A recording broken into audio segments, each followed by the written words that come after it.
तो नमस्कार दोस्तों, आपका स्वागत है आपके अपने YouTube चैनल ज़िंदगी यूपी की में। तो दोस्तों आज ही मैं बहुत ही अच्छी इन्फॉर्मेशन लेके आया हूँ। Uttar Pradesh power corporation limited UPPCL, आप देख भी सकते हो यहाँ उसकी तरफ से बहुत ही अच्छी इन्फॉर्मेशन आ रही है। तो आप सभी लोगों को इन्फॉर्मेशन शेयर करता हूँ मैं, लेकिन ये कुछ ब्रांचेस के लिए अच्छी इन्फॉर्मेशन है, कुछ के लिए कुछ भी इन्फॉर्मेशन नहीं है। तो जिस ब्रांचेस के लिए अच्छी इन्फॉर्मेशन मैं वो बता देता हूँ। देखो, इलेक्ट्रिकल ब्रांच वाले बच्चे, ईसी इलेक्ट्रॉनिक्स एंड टेलीकम्युनिकेशन, हाँ भाई आप सभी लोगों के लिए बहुत ही अच्छी इन्फॉर्मेशन आ रही है। और सीएस कंप्यूटर साइंस के लिए, इन तीन ब्रांचेस वाले बच्चों के लिए बहुत ही अच्छी इन्फॉर्मेशन है। यूपीपीसीएल ने एक ही वैकेंसी निकाली है, और जो मैकेनिकल और सिविल हैं उनके लिए कोई भी वैकेंसी नहीं आई है। तो कृपया करके आप वीडियो छोड़ सकते हैं, क्योंकि ये आपके लिए इन्फॉर्मेशन नहीं है। तो ईसी इलेक्ट्रॉनिक्स और इलेक्ट्रॉनिक्स एंड टेलीकम्युनिकेशन हो गया, इलेक्ट्रिकल हो गया, और सीएस कंप्यूटर साइंस के लिए, ये तीन ब्रांचेस के लिए बहुत ही अच्छी इन्फॉर्मेशन है। यूपीपीसीएल एई Uttar Pradesh power corporation limited में असिस्टेंट इंजीनियर की पोस्ट निकली है, और बहुत ही ज़्यादा रीजनेबल पोस्ट हैं। तो मैं आपको बताता हूँ एक एक करके, पूरा डिटेल में नोटिफिकेशन हम बात करेंगे। और मैकेनिकल और सिविल वाले इस वीडियो को ना देखें तो ज़्यादा बेहतर है, देख लो तो मज़े मज़े में देख लो, आपको इन्फॉर्मेशन हो जाएगी। चलो इस वीडियो को पूरा शुरू करते हैं और पूरा एक एक करके मैं डिस्कस करता हूँ, ठीक है। तो दोस्तों जैसा कि आपको मैं दिखा रहा हूँ, इसमें वैकेंसी निकली है आपकी एसडीओ की पोस्ट पे, यानी कि एसडीओ कौन सा होता है आपका, एई की पोस्ट पे, यूपीपीसीएल में असिस्टेंट इंजीनियर की पोस्ट पे वैकेंसी निकली है, ठीक है।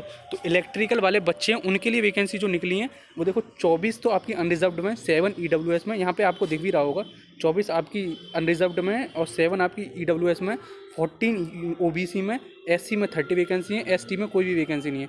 तो एसटी में वैकेंसी नहीं है, इसका मतलब ये नहीं है कि आप फॉर्म नहीं भरोगे, आपको ये ऊपर वाली वैकेंसी है इन सब में आपको अनरिजर्व्ड वाले में तो आपको मिलेगा ही मिलेगा, ठीक है। तो ये रहा आपका इलेक्ट्रिकल वाले बच्चों के लिए। अब देखते हैं हम ईसी वाले बच्चों के लिए, ईसी वाले बच्चों के लिए कितनी वैकेंसी निकली है। देखो, ईसी वाले बच्चों के लिए आपकी वैकेंसी निकली है भाई, अनरिजर्व्ड में आपकी वैकेंसी है 8, जैसे कि आप देख पा रहे होंगे। ईडब्ल्यूएस में 1 है, और ओबीसी में 2 हैं, और एससी में 3 है, ठीक है। तो ये आपकी इन्फॉर्मेशन रही। अब सीएस वाले बच्चों की बात करते हैं, इनकी वैकेंसी बहुत कम निकलती है, इसमें आपकी वैकेंसी निकली है, तो आप ध्यान से देख लो, ठीक है। तो सीएस में जो अनरिजर्व्ड वाले बच्चे हैं उनके लिए, अनरिजर्व्ड क्या है, इसमें तो हर एक कोई डाल सकता है, तो अनरिजर्व्ड में 12 वैकेंसी हैं, और ईडब्ल्यूएस में 2 वैकेंसी हैं, ओबीसी में 6 वैकेंसी हैं, एससी में 4 वैकेंसी हैं, और अगेन एसटी में कोई वैकेंसी नहीं है। तो आपको अनरिजर्व्ड वाले में सीट मिल जाएगी, ठीक है। तो आप भी फॉर्म भरना, ठीक है। ये रहा आपका वैकेंसी का पूरा शेड्यूल कि किस में कितनी वैकेंसी। अब हम बात करते हैं, देखो इसमें आपको पहले पता होगा, मैं बता देता हूँ। इसमें जो आपको पे मिलता है वो मिलता है 59,500, लेवल 10 का पे मिलता है। बहुत ज़्यादा वो है पेमेंट, सैलरी। आपको मोटिवेशन मिलेगा, क्योंकि बहुत सारे कमेंट आ रहे थे कि सर बता दिया करो, जिससे कि हमें एक मोटिवेशन सा मिल जाया करेगा कि कितनी इसमें सैलरी मिल रही है।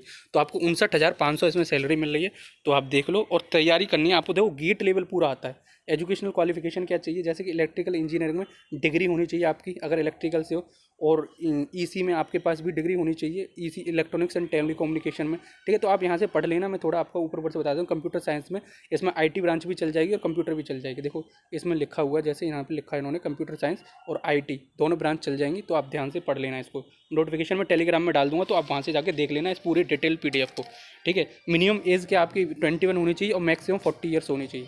तो 21 से 40 के बीच में आप फॉर्म भर सकते हो, ठीक है। तो ये आपकी एज क्राइटेरिया हो गया।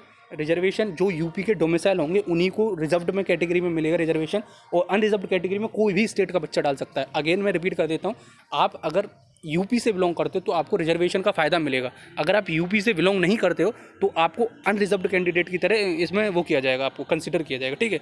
तो ये आप देख लेना। सिलेक्शन क्राइटेरिया देखो, इनका एक सीबीटी होता है, सीबीटी के बाद में आपका एक इंटरव्यू होता है, और इसमें इन्होंने पूरा लिख रखा है। वैसे आपको नहीं पता, देखो मैं बता देता हूँ।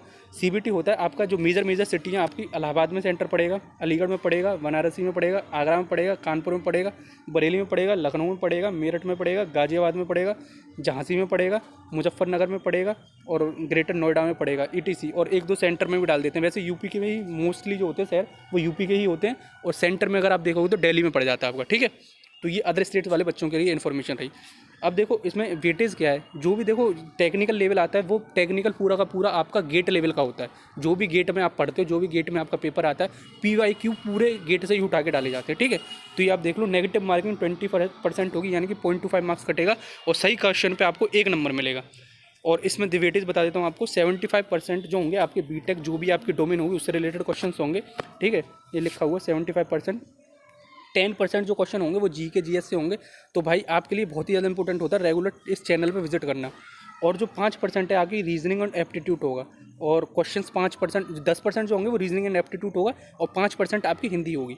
ठीक है, तो ये आपका पूरा वेटेज रहा, और गेट का पूरा प्रीवियस ईयर पेपर होगा। तो ये आप यहाँ से देख लेना और डिटेल में पढ़ लेना। मैं इसको डाल दूंगा टेलीग्राम में, टेलीग्राम की लिंक आपको डिस्क्रिप्शन बॉक्स में मिल जाएगी। और देखो ये सिलेबस भी लिखा है इन्होंने, एज़ पर गेट 2021 के बेसिस पे होगा। ठीक है, और अब आगे बता देता हूँ। अब फीस कितनी है आपकी, देखो फीस जो आपको पे करनी है, आपकी फ़ीस कितनी होगी। एससी वाले कैंडिडेट होंगे जो कि यूपी के डोमिसाइल होंगे, तो उनको 826 रुपीज़ पे करने हैं। ठीक है, जनरल कैंडिडेट होगा, ओबीसी होगा, या अदर किसी स्टेट से होगा, या ईडब्ल्यूएस होगा, इन तीनों को 1180 रुपये पे करने हैं। ठीक है, जीएसटी इसी में इंक्लूडेड है, आपको अलग से नहीं पे करना, 1180 रुपये। ठीक है, और पीएच जो मतलब वो हैं आपके हैंडीकैप्ड बच्चे हैं, उनको 12 रुपये पे करने हैं मात्र। और जो भी देखो यहाँ पे भी लिखा हुआ है, जो अदर स्टेट के हैं उनको 1180 पे करने हैं, वो अनरिजर्व्ड कैंडिडेट की तरह आपके ट्रीट किया जाएगा। ठीक है, तो आपको ये नहीं सोचना है कि आप दूसरी स्टेट से तो आप फॉर्म भी डाल सकते हो।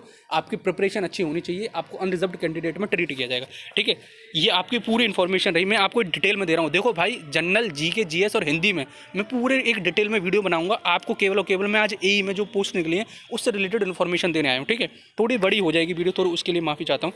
मैरिटल स्टेटस, हाँ एक चीज़ बताता हूँ। देखो marital status, any married female और male having more than one wife, एक से ज़्यादा अगर वाइफ है किसी की, या एक से ज़्यादा हस्बैंड है अलाइव, जिंदे हैं, and female candidate who is married to a person who has already one और more living wife is not eligible. ठीक है, तो ये आप पढ़ लेना ध्यान से, फिजिकल फिटनेस क्या है जो भी है। अब देखो हम नीचे बात करते हैं, अब लास्ट डेट आपकी कितनी होने वाली है। ठीक है, तो ऑनलाइन एप्लीकेशन फॉर्म आपकी स्टार्ट होने वाले हैं 12 नवंबर से। ठीक है, 12 नवंबर से, अगले महीने की 12 तारीख से स्टार्ट होने वाले हैं, और 2 दिसंबर तक आपके एप्लीकेशन फॉर्म चलेंगे। ठीक है, तो ये तारीख आप ध्यान में रखना, स्टार्टिंग में फॉर्म भर देना। यूपीपीसीएल की साइट क्रैश कर जाती है, पहले भी बता दे चुका हूँ मैं, यूपीपीसीएल की साइट भाई क्रैश कर जाती है, तो आपको डेफिनेटली पहले ही बनना है। और आपकी जीके, जीएस से रिलेटेड जो भी क्वेरीज होंगी वो आपको एक लाइव में आकर मैं आपको बताऊंगा। और जीके, जीएस को कैसे प्रिपेयर करना है, कैसे आपके पीवाईक्यूज लगाने, वो सब अलग में डिस्कस करेंगे हम। और इस चैनल पर विजिट करते रहना आप। ठीक है, देखो एक मोस्ट इंपॉर्टेंट बात, इन्होंने सीबीटी की जो टेंटेटिव डेट है वो भी रख दी है, 2 वीक ऑफ जनवरी होगी। टेंटेटिव डेट नहीं है भाई, 100% है, क्योंकि यूपी में इलेक्शन आने वाला है, तो इनको शो करना है कि हमने इतनी वैकेंसी क्लियर करी है। ठीक है, क्योंकि अब यूपी में जो एसआई का था उसकी भी डेट आ चुकी है, सबकी डेट आ चुकी है। ठीक है, तो आप यहाँ से देख सकते हो कि सीबीटी की 2 वीक ऑफ जनवरी में, तो ये आपका इन्फॉर्मेशन। देखो अब लाइन टू लाइन पेपर हैं आपके, यूपीपीएससी एई जो है, एई, और जो आपका यूपीपीएससी उसका हो गया लेक्चरर वाला, वो आपका होने वाला 12 दिसंबर को। ठीक है, ये वाला आपका हो जाएगा जनवरी के महीने में। उसके बाद आ जाएगा आपका गेट। तो आपको तैयारी बहुत अच्छी तरीके से करके चलनी है। ठीक है, थोड़ी वीडियो लंबी हो जाएगी यार, कोई बात नहीं, लेकिन मैं एक वीडियो डेडिकेटेडली बनाऊंगा इसकी, जीके कैसे प्रिपेयर करनी है आपको, हिंदी कैसे प्रिपेयर करनी है। और एक मेरे पास सर हैं जिन्होंने पिछले वाला जो पेपर आया था 2019 में वो क्वालिफाई कर रखा है, उनका इंटरव्यू डालूंगा, उनकी एक्सपीरियंस शेयर करूंगा कैसे पढ़ना है। ठीक है, तो आप इस वीडियो में लगातार बने रहें इस चैनल पर। ठीक है, आपको पूरी पक्की इन्फॉर्मेशन दूंगा। तो आई होप दोस्तों, जो भी सीएस, ईसी और इलेक्ट्रिकल ब्रांच से ताल्लुक़ रखते हैं, जो इस ब्रांच में फॉर्म भरना चाहते हैं, उनको पक्की इन्फॉर्मेशन मिली होगी। और जो मैकेनिकल सिविल वाले हैं वो अपना दिल छोटा मत करो, कोई और में वैकेंसी आएगी तो मैं बताऊंगा, आप यूपीपीएससी लेक्चरर की प्रिपरेशन करें जब तक। ठीक है, तो आई होप आपको सब इन्फॉर्मेशन मिल गई है। आप टेलीग्राम ग्रुप जाकर ज्वाइन करें, वहाँ पर मैंने इसको डिटेल में डाल दिया है। जेई की भी वैकेंसी आई है, उसकी एक अनदर सेपरेट वीडियो में बता दूंगा। ठीक है, धन्यवाद, थैंक यू।